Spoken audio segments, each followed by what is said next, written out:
हरे कृष्णा। देखो देखो कैमरे में आने का कितना शौक। सुबह 8 बजे के करीब में ये उठ के आ गई, उससे पहले भी आ जाती है, मुझे सुबह के 8:30 का टाइम हो रहा है और घर में सब लोग सो रहे हैं और मेरी बब्बू उठ के आ गई है।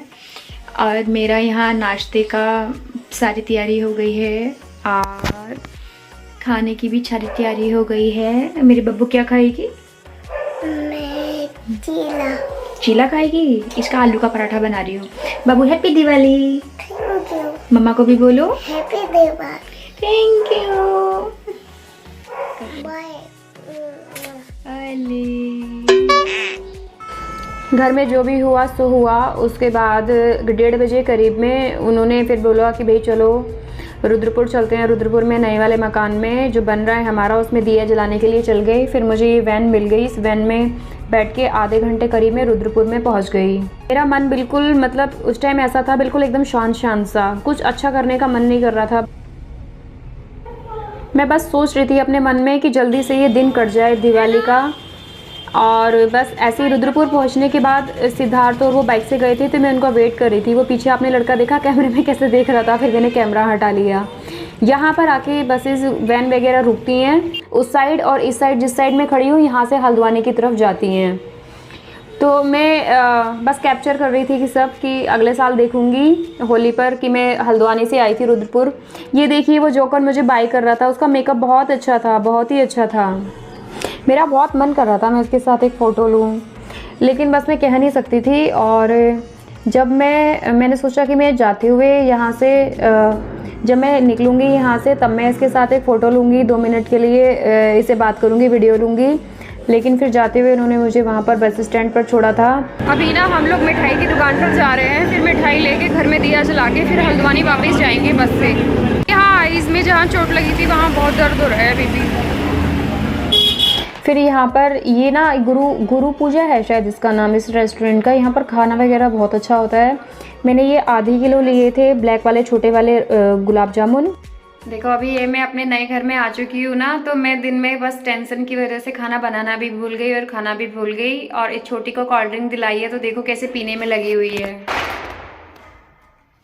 अच्छा ये बदमाश बच्ची है, बदमाश।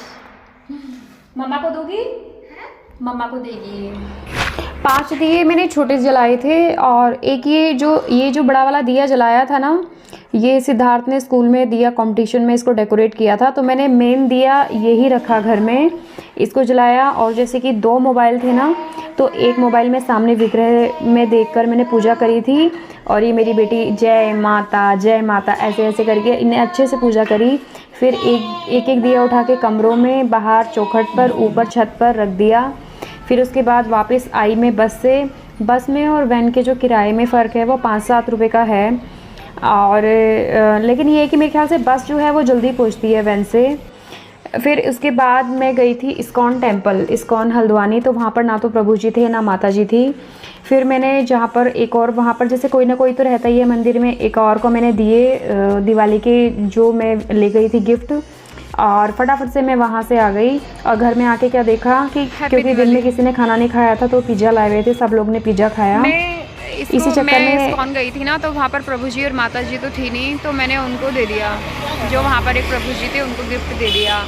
आज भी इतना कलेश हो गया ना घर में, मतलब कुछ मैं बोलती हूँ उसका उल्टा ही मतलब निकालते हैं। पूरा दिन इसी में चला गया, खाना बनाना भूल गई, खाना देना भूल गई।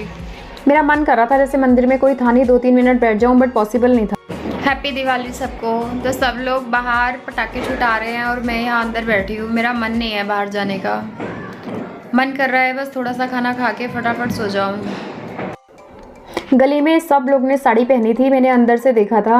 और ये जो पटाखों की आवाज़ आ रही है ना, ये सारे बच्चे पटाखे छुटाने में लगे हुए हैं। 2000 के करीब में पटाखे लाए थे, ना कम थे ना ज़्यादा थे, मुझे तो ये भी ज़्यादा ही लग रहे थे। ज़्यादा बड़े होना भी सही नहीं रहता। पहले बच्चे रहते थे ना तो पास में पटाखे, कपड़े कभी नहीं सोचते कि कभी कपड़े पहन लो, अच्छे पटाखे जला लो, कभी नहीं। और मेरे ख्याल से दिवाली का ही दिन होता था जिस दिन मम्मी हमें पूरी बना के देती थी, और कभी सिर्फ दाल चावल और आलू चावल, बस यही 2 चीज़ें मैंने खाई हैं। और दिवाली वाले दिन सिर्फ पूरी और आलू गोभी की सब्ज़ी। और पनीर लाते थे पापा 20 रुपये का, और उस 20 रुपये के पनीर की मम्मी पकौड़ी बना के दे देती थी उन्हीं को। बस हम देखते थे कढ़ाई में पकौड़ी बन रही है, खा नहीं पाते थे। और आज मैंने 3 दिन का मेरा जो दूध ज़्यादा हो रहा था ना, मतलब एक एक दिन करके, तो उसको मैं फ्रिज में स्टोर करती जा रही थी, तो उसको फ्रिज में स्टोर करके आज मैंने वो बनाया है पनीर लबाबदार। अब रोटी बना लूँगी, ज़्यादा चिकनाई वाला पूरी वगैरह बनाने का मन नहीं है मेरा। मेरे को जीने का बिल्कुल मन नहीं करता, मतलब मैं वैसी लड़की थी, मतलब बहुत ही हंसने खेलने वाली। एक जैसे होता है ना, बचपन से शांत स्वभाव होता है, किसी का बहुत हंसने खेलने वाला स्वभाव होता है। तो मैं सोचती हूँ जब मेरी लाइफ को मतलब इस तरह से जाना था कि घर वाले भी और ये भी, और मतलब सब चीज़ नेगेटिव ही नेगेटिव, तो मेरे को शांत वाला स्वभाव दिया होता तो इतनी तकलीफ़ ना होती। अब मैं हंसने खेलने वाली, बार बार जो घर में दिमाग ख़राब होता है। अब तो नाम जब से मैंने अपने आप को बहुत शांत किया हुआ है, मैं जब भी रोती हूँ तो मुझे ऐसी प्रेरणा हो जाती है कि रोने के लिए नहीं मिला है शरीर, तो फिर चुप हो जाती हूँ मैं खुद ही। मेरा